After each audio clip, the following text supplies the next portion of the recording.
Ceci est un livre audio autogénéré par Google. Introduction. Quand la Chine a officiellement informé en date du 31 décembre 2019 le Bureau de l'Organisation mondiale de la santé, OMS, à Pékin de l'apparition d'un groupe de cas de pneumonie virale, survenu dans un marché d'animaux à Wuhan, dans le sud de l'Empire du Milieu, le monde était très loin d'imaginer qu'un tout petit microbe 2 allait, avec une rapidité foudroyante, contaminer toute la planète en moins de 5 mois et déclencher la pire crise mondiale, à laquelle l'humanité ait été confrontée depuis 1945.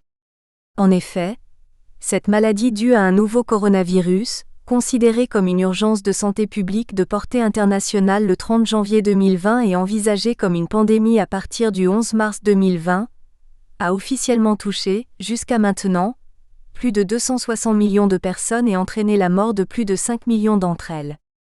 La propagation en si peu de temps de cette maladie infectieuse dans les coins les plus reculés de la planète, et ses conséquences particulièrement lourdes, semblent confirmer les mises en garde lancées par le Conseil mondial du suivi et de la préparation, qui, dans un rapport publié en septembre 2019, a tiré la sonnette des alarmes en soutenant que le monde risque fort de connaître des épidémies ou des pandémies régionales ou mondiales dévastatrices qui non seulement causeraient des pertes en vies humaines, mais aussi bouleverseraient les économies et engendreraient un chaos social.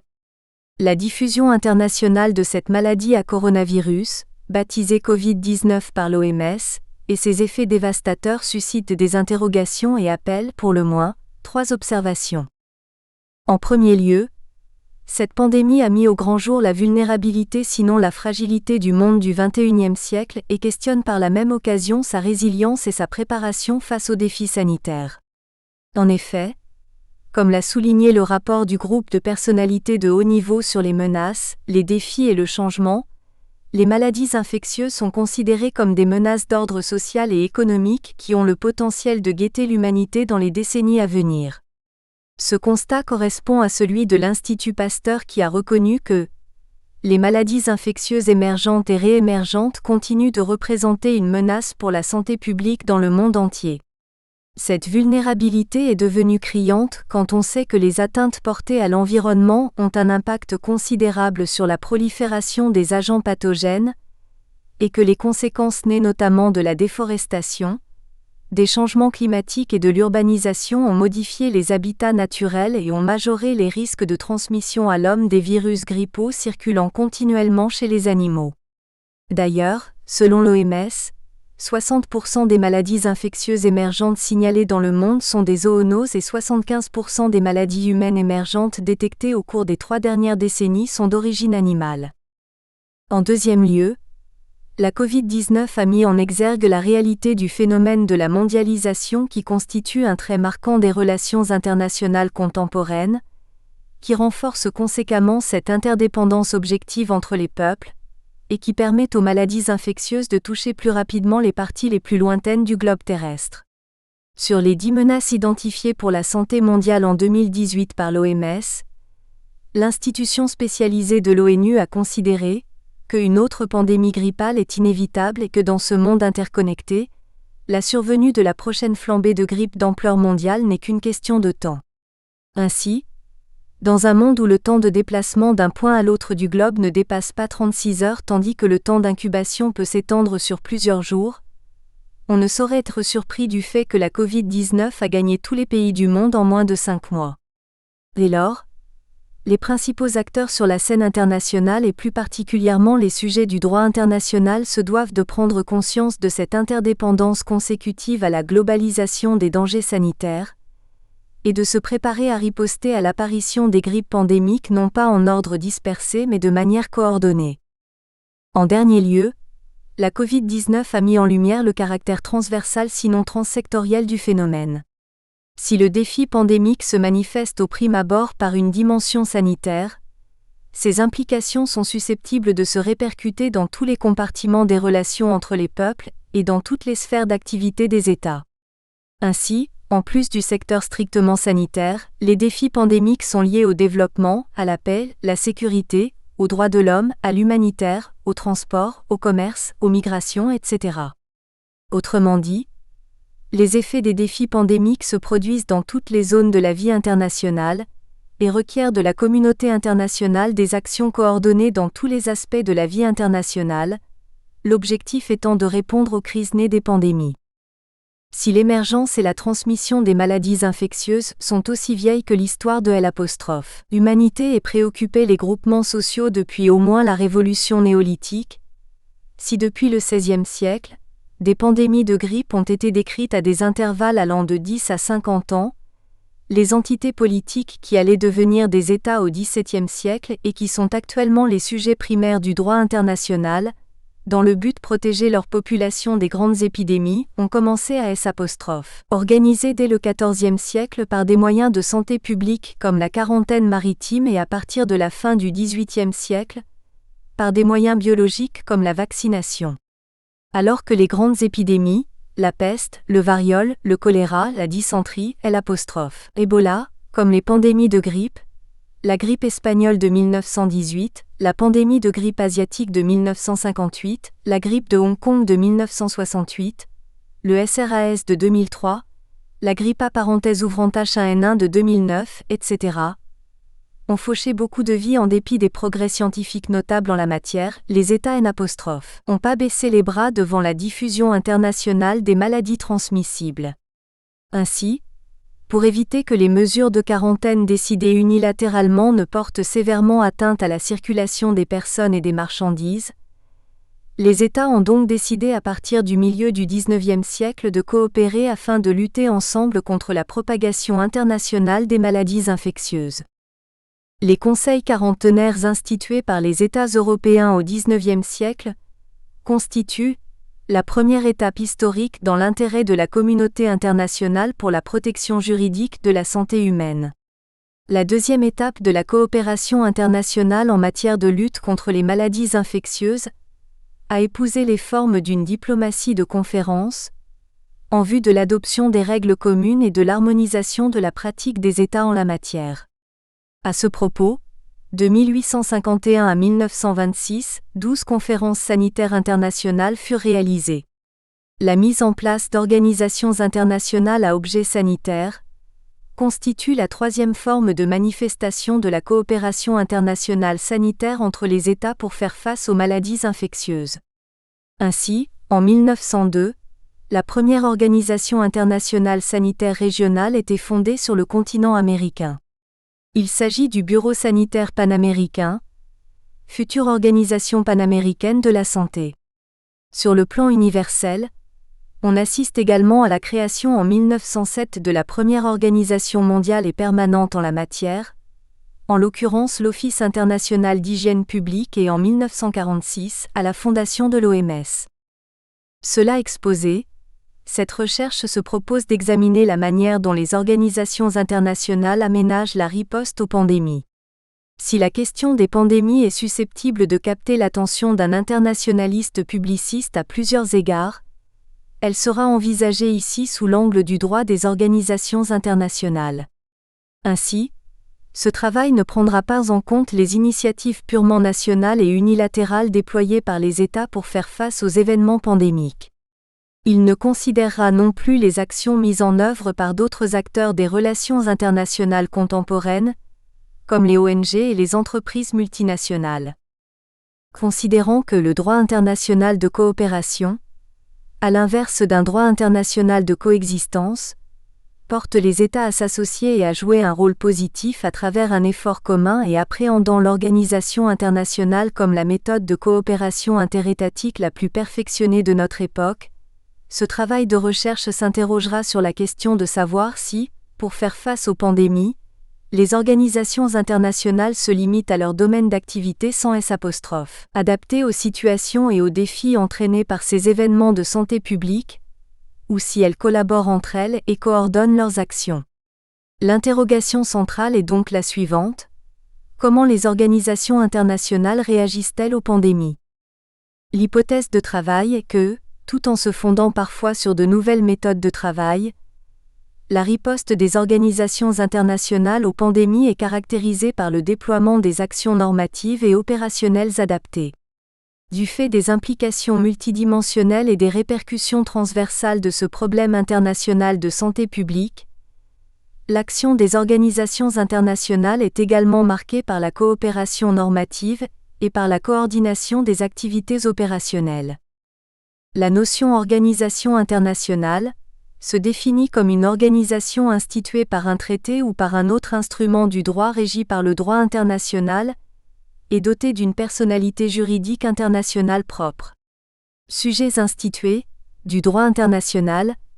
Les organisations internationales sont appréhendées dans la doctrine juridique comme une association d'États, établie par accord entre ses membres et dotée d'un appareil permanent d'organes, chargés de poursuivre la réalisation d'objectifs d'intérêt commun par une coopération entre eux. Étant un instrument avec un objet fonctionnel, et disposer de compétences spécifiques dans des domaines bien déterminés, le fonctionnement des organisations internationales est encadré par le principe de spécialité. Il s'agit, selon la Cour internationale de justice, CIJ, d'un principe général selon lequel les organisations sont dotées de compétences d'attribution dont les limites sont fonction des intérêts communs que les membres leur donnent pour mission de promouvoir. Traduction juridique du principe des compétences d'attribution. Le principe de spécialité permet de se rendre compte que les organisations internationales sont créées par les États pour répondre à des besoins spécifiques dans des domaines dans lesquels leurs actions individuelles accusent des insuffisances voire des limites. Le caractère non général des compétences des organisations internationales a été souligné en 1926 par la Cour permanente de justice internationale, CPJI. En ces termes, la Commission européenne n'est pas un État, mais une institution internationale pourvue d'un objet spécial. Elle n'a que les attributions que lui confère le statut définitif pour lui permettre de remplir cet objet. Mais elle a compétence pour exercer ses fonctions dans leur plénitude, pour autant que le statut ne lui impose pas de restrictions. Dans son avis de 1996 relatif à la licéité des armes nucléaires, la CIJ a également souligné que les organisations internationales sont des sujets du droit international qui ne jouissent pas, à l'instar des États, des compétences générales. Établies dans leurs actes constitutifs, les compétences des organisations internationales peuvent être également déterminées par la théorie des pouvoirs implicites, laquelle leur permet de faire face efficacement à des situations nouvelles et de trouver une base juridique à des décisions prises ou à des actions menées par un organe de l'organisation en absence de base juridique explicite dans l'acte constitutif. S'il existe plusieurs typologies possibles d'organisations internationales, ce travail se focalisera uniquement sur les organisations de coopération ou de coordination, et en conséquence, les organisations d'intégration, comme l'Union européenne, en seront exclues. Parmi les organisations de coopération, l'accent sera plutôt mis sur les organisations internationales à vocation universelle, indépendamment du fait qu'elles disposent des attributions générales ou sectorielles. Conséquemment, les organisations régionales, même ayant des fonctions indifférenciées ou limitées à un seul secteur d'activité, seront écartées. Pour ce qui concerne les pandémies, celles-ci peuvent être considérées comme des événements sanitaires de grande ampleur qui s'abattent sur les populations du monde entier ou d'une grande partie de la planète. Étymologiquement, le préfixe de la notion vient du grec pan qui signifie tout, et son suffixe vient également du grec démos qui veut dire peuple. Selon le dictionnaire Larousse, une pandémie est une épidémie étendue à toute la population d'un continent, voire au monde. Selon l'OMS, une pandémie est la propagation mondiale d'une nouvelle maladie. Si la notion épidémie correspond au développement et à la propagation rapide d'une maladie contagieuse le plus souvent d'origine infectieuse dans une population, la pandémie correspond à une propagation interhumaine étendue à plusieurs régions de l'OMS. Dans son document de 2009 relatif au programme de lutte contre la grippe, l'OMS avait mis à jour les différentes phases d'une grippe pandémique et avait précisé que la phase qui correspond à une pandémie, appelée phase 6, est celle qui se caractérise par des flambées à l'échelon communautaire dans au moins un pays d'une autre région de l'OMS en plus des critères définis à la phase 5, qui elle-même décrit une propagation interhumaine du virus dans au moins 2 pays une région de l'OMS.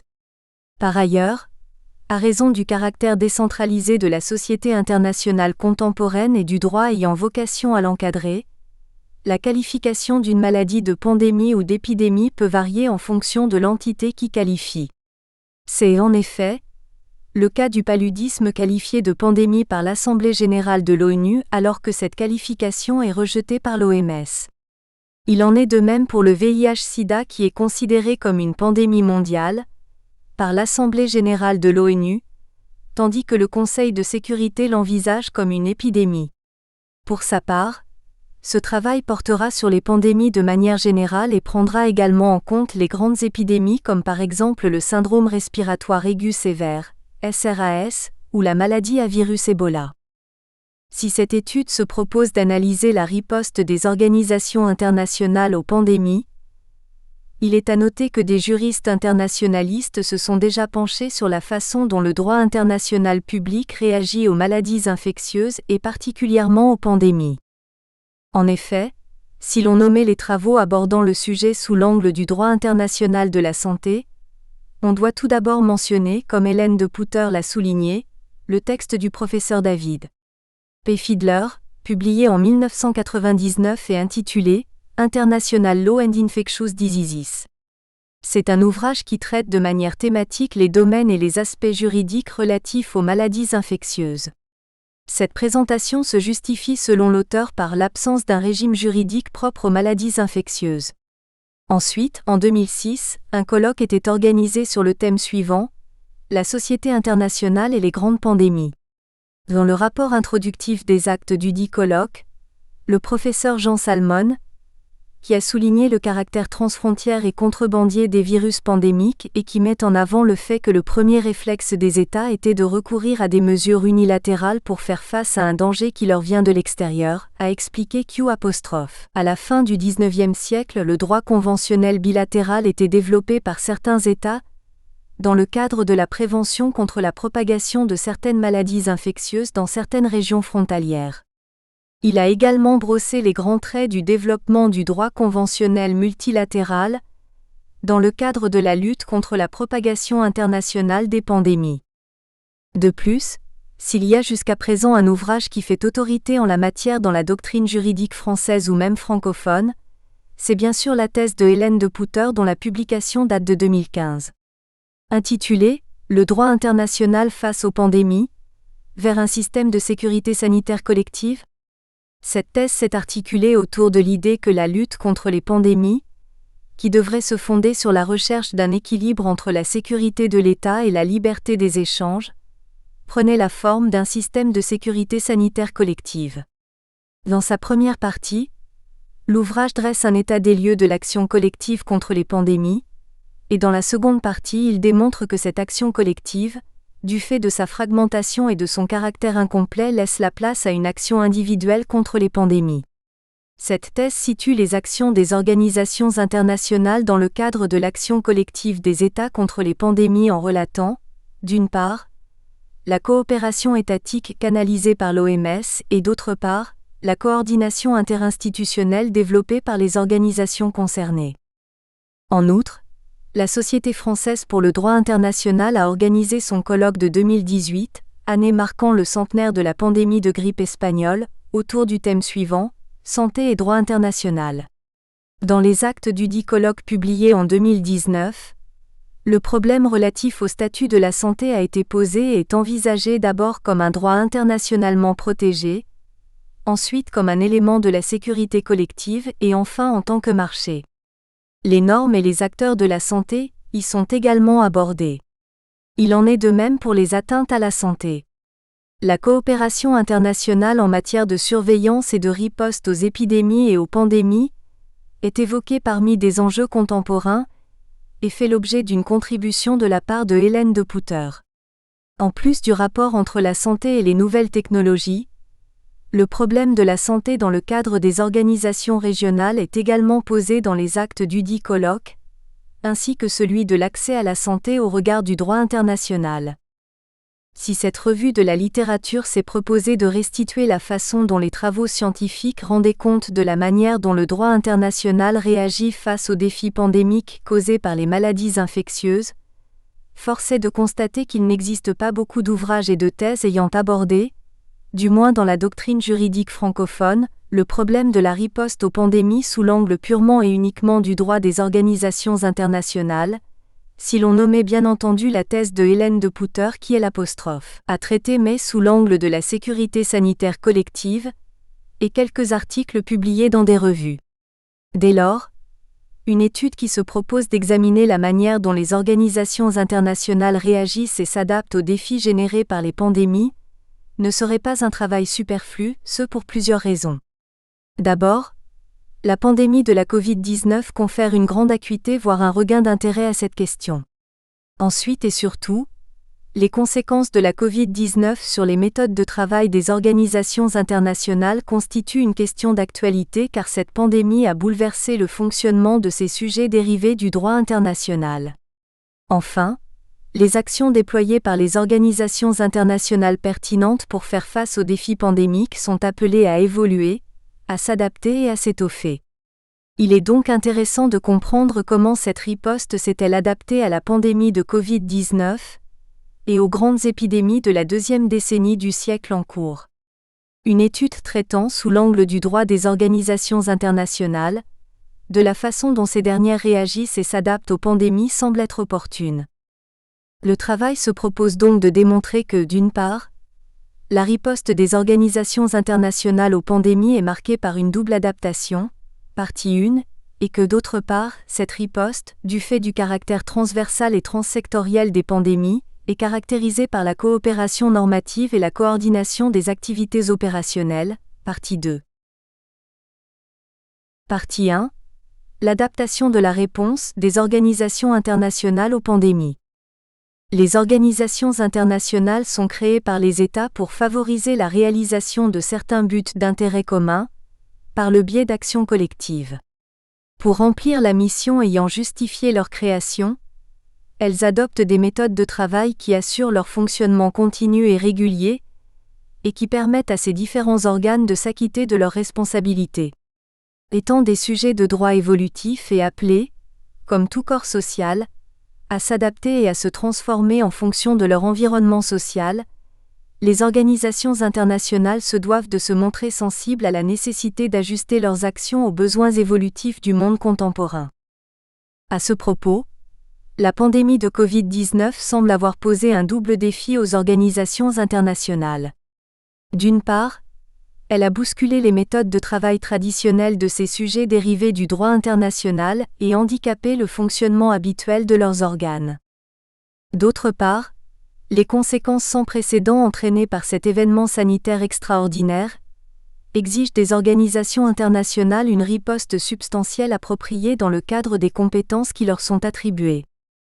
L'objectif de cette première partie est donc de tenter de démontrer que la réponse des organisations internationales face aux pandémies est caractérisée par une double adaptation. D'abord, pour affronter les pandémies, les organisations ont adopté de nouvelles méthodes de travail.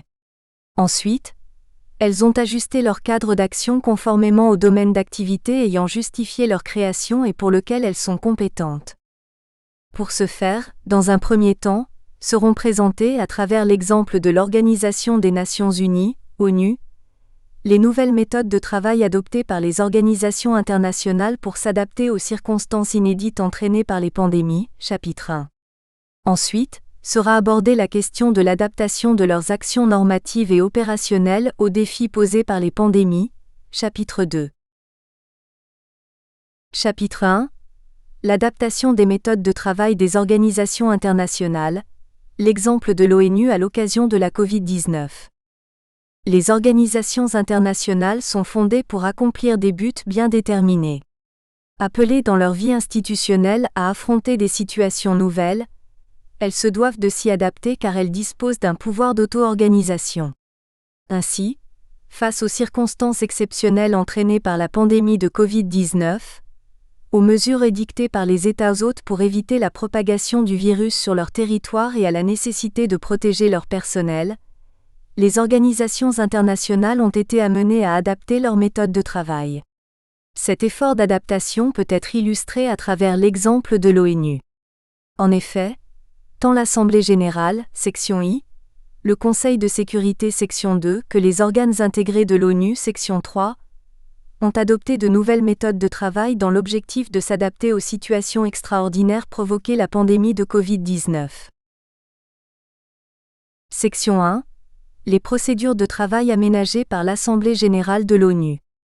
Pour faire face aux circonstances inédites générées par la pandémie de Covid-19, l'organe plénier de l'ONU a adapté son cadre de travail en adoptant des méthodes de travail particulières susceptibles de lui permettre de continuer à remplir sa mission. 1.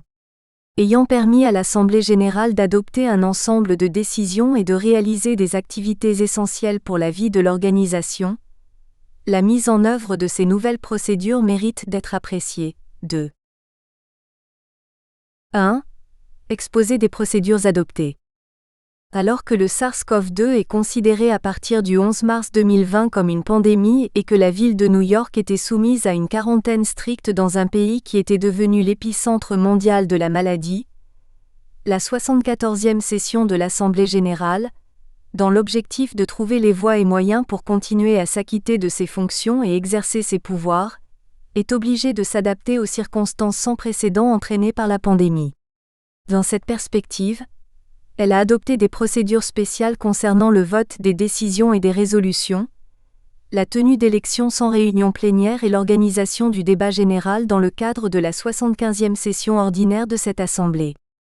Tout d'abord, par la décision 74-544e portant sur la procédure de prise de décision de l'Assemblée générale pendant la pandémie de Covid-19, l'organe plénier de l'ONU, qui constitue le temple principal du multilatéralisme, a adopté le 27 mars 2020 une procédure d'approbation tacite dans le but de faire face aux problèmes nés de la quasi-fermeture du siège social de l'Organisation, de continuer à exercer les pouvoirs et à accomplir les fonctions qui lui sont dévolues par la Charte de San Francisco, notamment ceux d'adopter des recommandations pour l'organisation. L'adoption de cette procédure est consécutive à une lettre datée du 24 mars 2020, dans laquelle le président de l'Assemblée générale s'est montré conscient des circonstances extraordinaires imposées par la Covid-19 et de la nécessité pour l'Assemblée de continuer à prendre les décisions essentielles pour l'organisation. Reconduite le 15 mai 2020 par la décision 74-555e, le 18 juin 2020 par la décision 74-558e et le 21 juillet par la décision 74-561e jusqu'à la fin du mois d'août 2020, cette procédure autorise le président de l'Assemblée générale à faire circuler, en cas qu'il serait impossible de tenir une séance plénière et après consultation du bureau. Nous espérons que vous avez apprécié cet aperçu. Pour continuer à écouter ce livre audio sur Google Play Livres, utilisez le lien dans la description de la vidéo.